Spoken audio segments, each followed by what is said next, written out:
Hello everyone, today we'll talk about how to fix or how to solve the problem of not responding on the application of DuckDuck app. We click on settings. In this page we go to apps, default apps, app settings. In this list we click on DuckDuck app and you will enter here. You will click in this window. Then we click on first stop and you can click OK.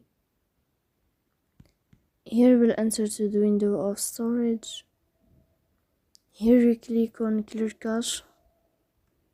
In the end you can turn off your phone and you can restart your phone again. So please don't forget to support us by like and subscribe. See you next time.